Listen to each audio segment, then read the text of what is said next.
हिंदुस्तान में हजारों मंदिर हैं। कुछ भक्ति के लिए मशहूर हैं, कुछ आर्किटेक्चर के लिए, कुछ मिरेकल्स के लिए। पर कुछ मंदिर ऐसे हैं जिनके बारे में लोग पूजा की बात करते हैं, पर वो बातें नहीं करते जो रात को होती हैं। वो बातें नहीं करते जो उन्होंने अपनी आंखों से देखी हैं पर समझ नहीं पाए। चामुंडा देवी टेम्पल उन मंदिरों में से एक है। हिमाचल प्रदेश में कांगड़ा से कुछ दूर बैनर रिवर के किनारे पहाड़ के बीच एक ऐसी जगह जहां शक्ति का वास है, पर उस शक्ति के साथ कुछ और भी है जो हर किसी को नहीं दिखता। आज मैं तुम्हें वो सच्चाई बताऊंगा जो टूर गाइड्स नहीं बताते, जो पंडित ओपनली नहीं कहते और जो सिर्फ वो लोग जानते हैं जिनके साथ कुछ हुआ है। ये कहानी मंदिर की नहीं है, ये कहानी उन लोगों की है जिन्हें मंदिर ने अपनी तरफ खींचा और फिर उनकी जिंदगी बदल दी। पहले थोड़ा मंदिर समझो। चामुंडा देवी टेम्पल का इतिहास 400 साल से भी पुराना है। ये मंदिर मां चामुंडा को समर्पित है, जो मां दुर्गा का उग्र रूप है।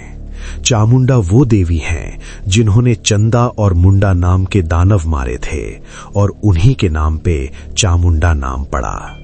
ये देवी शमशान में रहती हैं। ये देवी उन शक्तियों की स्वामी हैं जो मृत्यु से जुड़ी हैं। ये कोई प्यारी सी मुस्कुराती देवी नहीं है। ये वो शक्ति हैं जो जरूरत पड़ने पे प्रलय कर सकती हैं। इसलिए इस मंदिर का वातावरण दूसरे मंदिरों से अलग है। यहाँ भक्ति है, पर साथ में एक गहरी और भयंकर एनर्जी भी है जो सेंसिटिव लोगों को तुरंत फील होती है। मंदिर बैनर रिवर के पास है जो नीचे खाई में बहती है। मंदिर तक पहुंचने के लिए सीढ़ियां उतरनी पड़ती हैं जो पहाड़ में कटी हुई हैं। जब तुम नीचे जाते हो तो हवा बदल जाती है, आवाजें कम हो जाती हैं और एक अजीब सी खामोशी तुम्हें घेरने लगती है। ये खामोशी पीसफुल नहीं लगती। ये खामोशी वैसी है जैसे कोई तुम्हें देख रहा हो। ये मैं नहीं कह रहा, ये वो लोग कहते हैं जो वहां जाके आए हैं, और कुछ लोग तो वापस आके बीमार तक पड़ गए सिर्फ उस जगह की एनर्जी से। अब मैं तुम्हें एक कहानी सुनाता हूं जो 2018 में हुई थी। ये कहानी है प्रतीक शर्मा की, जो दिल्ली का रहने वाला था। प्रतीक 27 साल का था, सॉफ्टवेयर इंजीनियर, सीधा साधा लड़का। एथियस्ट था, मतलब भगवान वगैरह में ज्यादा बिलीव नहीं करता था।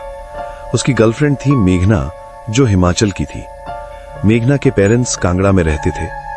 अप्रैल 2018 में प्रतीक और मेघना कांगड़ा गए थे मेघना के घर। वहां मेघना की नानी थी कमला देवी, जो 80 साल की थी और चामुंडा देवी की बहुत बड़ी भक्त थी। कमला देवी ने प्रतीक से कहा, बेटा एक बार दर्शन करके आओ मंदिर के। प्रतीक ने हंस के कहा, नानी मैं इन सब में बिलीव नहीं करता। कमला देवी ने बहुत गहरी नजर से प्रतीक को देखा और कहा, बेटा बिलीव करना ना करना तुम्हारी मर्जी है, पर कुछ चीजें बिलीव करने से नहीं होती, वो बस होती हैं। प्रतीक ने इग्नोर कर दिया, पर मेघना की जिद थी कि चलो एक बार घूम के आते हैं टूरिस्ट की तरह। प्रतीक मान गया। दोनों अगला दिन मंदिर गए। सुबह के 10 बजे थे, धूप थी, मौसम अच्छा था, कुछ भी स्केरी नहीं था। प्रतीक ने मंदिर देखा, आर्किटेक्चर अप्रिशिएट की, फोटोज ली। मेघना ने पूजा की, प्रसाद लिया, सब नॉर्मल था। प्रतीक को लगा नानी ने डराने के लिए बोला था, पर यहां तो कुछ भी अजीब नहीं है। मंदिर से वापस आते वक्त एक चीज हुई जो प्रतीक ने तब नोटिस नहीं की, पर बाद में याद आई। मंदिर के बाहर एक बूढ़ा आदमी बैठा था, बाबा टाइप्स, सफेद दाढ़ी, माथे पे भस्म। वो प्रतीक को घूर रहा था, सीधा प्रतीक की आंखों में देख रहा था। मेघना ने भी देखा और बोली, ये बाबा तुझे क्यों देख रहा है? प्रतीक ने कहा, पागल होगा, छोड़। दोनों आगे बढ़ गए। घर वापस आए, शाम हुई, सब नॉर्मल था। रात को प्रतीक और मेघना अपने कमरे में थे, जो घर की पहली मंजिल पे था। रात के करीब 2 बजे प्रतीक की आंख खुली बिना किसी वजह के। वो टाइप का आदमी नहीं था जिसे रात को नींद टूट जाए, पर उस रात कुछ अलग था। प्रतीक को लगा हवा में कुछ बदला है। कमरे में एक हल्की सी बू थी, जैसे फूल सड़ गए हों। प्रतीक ने मेघना की तरफ देखा, वो सो रही थी। फिर प्रतीक ने खिड़की की तरफ देखा, जो बंद थी। खिड़की के शीशे में प्रतीक ने अपना रिफ्लेक्शन देखा। पर रिफ्लेक्शन के पीछे कुछ और भी था।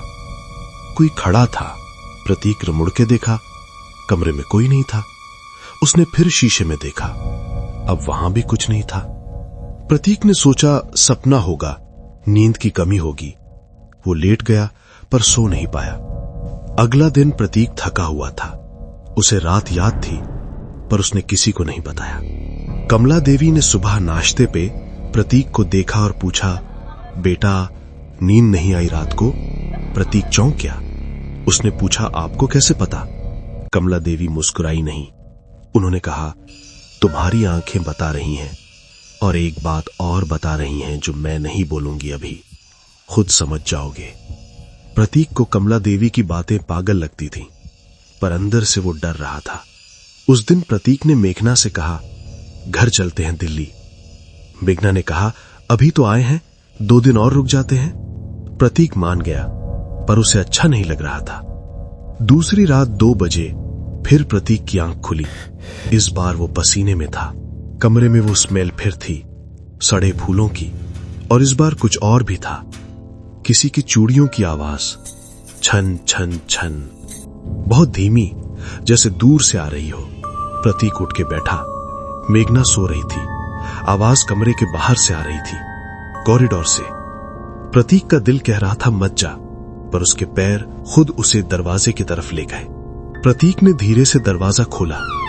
कॉरिडोर अंधेरा था, सिर्फ एक छोटी सी रात की लाइट थी एंड में। प्रतीक ने देखा, कॉरिडोर के एंड में कोई खड़ा है। एक औरत, सफेद कपड़े में, बाल खुले। वो प्रतीक की तरफ नहीं देख रही थी, वो दीवार की तरफ देख रही थी। प्रतीक की सांस रुक गई। वो हिलने की हालत में नहीं था। वो औरत धीरे से मुड़ी, बहुत धीरे, जैसे कोई स्लो मोशन में हो। जब उसका चेहरा प्रतीक की तरफ आया, प्रतीक ने देखा उसका चेहरा नहीं था। मतलब था, पर फीचर्स नहीं थे। सिर्फ एक प्लेन सी सरफेस थी जहां आंख, नाक, मुंह होना चाहिए था। पर उस प्लेन सरफेस पे एक चीज थी, एक मुस्कान, बिना होठों के एक मुस्कान जो महसूस हो रही थी। प्रतीक चीखना चाहता था पर आवाज नहीं निकली। वो औरत प्रतीक की तरफ आई। 1 कदम, 2 कदम, हर कदम पे चूड़ियां बजी, छन छन छन। प्रतीक के पैर जम गए थे, आंखें खुली थीं, सांसें रुक गई थीं। तभी पीछे से कमला देवी की आवाज आई, बहुत तेज, एक मंत्र। प्रतीक ने पीछे मुड़ा। कमला देवी कमरे के दरवाजे पे खड़ी थीं, हाथ जोड़े, आंखें बंद, मुंह से कुछ पढ़ रही थीं। जब प्रतीक ने वापस कॉरिडोर में देखा, वो औरत गायब थी। सिर्फ ठंडी हवा थी और सड़े फूलों की बू। प्रतीक चीखना चाहता था पर आवाज नहीं निकली। वो औरत प्रतीक की तरफ आई। 1 कदम, 2 कदम, हर कदम पे चूड़ियां बजी, छन छन छन। प्रतीक के पैर जम गए थे, आंखें खुली थीं, सांसें रुक गई थीं। प्रतीक गिर गया जमीन पे। मेघना जाग गई। कमला देवी ने प्रतीक को उठाया, पानी पिलाया। सुबह तक सब बैठे रहे। प्रतीक कुछ नहीं बोल पाया 3 घंटे तक, सिर्फ कांपता रहा। सुबह कमला देवी ने बताया, जो सुन के प्रतीक का खून जम गया। कमला देवी ने कहा, बेटा चामुंडा देवी का मंदिर आम जगह नहीं है। वहां शक्ति है, पर वहां कुछ और भी है। वो जगह सदियों से तंत्र की जगह रही है। वहां अघोरी साधना करते थे। वहां मरघटों से शक्तियां बुलाई जाती थीं। कुछ शक्तियां अच्छी थीं, पर कुछ शक्तियां वो थीं जो इंसान की एनर्जी से खींचती हैं। तुम जब मंदिर गए तब तुमने अपने मन में कुछ सोचा होगा, शायद मजाक किया होगा, शायद बिलीव नहीं किया होगा, पर वो सुन रही थीं। प्रतीक को याद आया, मंदिर में जब मेघना पूजा कर रही थीं, तब प्रतीक ने मन में सोचा था, ये सब बकवास है, कोई देवी नहीं है, सब पाखंडों का धंधा है। उसने ये सिर्फ सोचा था, बोला नहीं था। कमला देवी ने कहा, तुमने उस जगह खड़े होके उनका अपमान किया अपने मन से। वो मंदिर उनका घर है। तुम उनके घर में गए और उन्हें चैलेंज किया। अब वो तुम्हें याद दिलाना चाहती हैं कि वो हैं और तुम्हें माफी मांगनी होगी। प्रतीक उस शाम मंदिर गया, शास्त्री जी के साथ। मंदिर शाम को अलग दिखता था। हर कोना अंधेरा था। प्रतीक ने मां चामुंडा की मूर्ति के सामने सर झुकाया और मन से बोला, मुझे माफ कर दीजिए, मैंने गलती की, मैं नहीं जानता था। शास्त्री जी ने पूजा की, लहू से टीका लगाया, कुछ मंत्र पढ़े और कहा, अब जाओ, पीछे मुड़ के मत देखना, जो भी आवाज आए इग्नोर करना। प्रतीक सीढ़ियां चढ़ने लगा, पीछे से चूड़ियां बजी, छन छन छन। पीछे से मेघना की आवाज आई, प्रतीक रुको। प्रतीक जानता था मेघना यहां नहीं है। वो रुका नहीं, वो भागता हुआ बाहर निकला। प्रतीक दिल्ली वापस आया, उसके साथ फिर कभी कुछ नहीं हुआ, पर प्रतीक पहले जैसा नहीं रहा। वो अब मंदिरों में जाता है, वो अब बिलीव करता है, पर वो बिलीव प्यार से नहीं आया, वो डर से आया है। चामुंडा देवी टेम्पल जाओगे तो याद रखना, वो जगह शक्ति की जगह है। वहां जो एनर्जी है वो तुम्हारी भक्ति को एक्सेप्ट करती है, पर वो तुम्हारे अहंकार को नहीं सहती। तुम बिलीव करो या ना करो, वहां जाके मन में गलत मत सोचना, मजाक मत करना, चैलेंज मत करना, क्योंकि वो सुन रही हैं हमेशा। और अगर कभी तुम रात को उस मंदिर के पास से गुजरो और तुम्हें चूड़ियों की आवाज आए तो भागने की कोशिश मत करना, बस सर झुका लेना और माफी मांग लेना, शायद काम आ जाए। क्योंकि रात सिर्फ अंधेरी नहीं होती।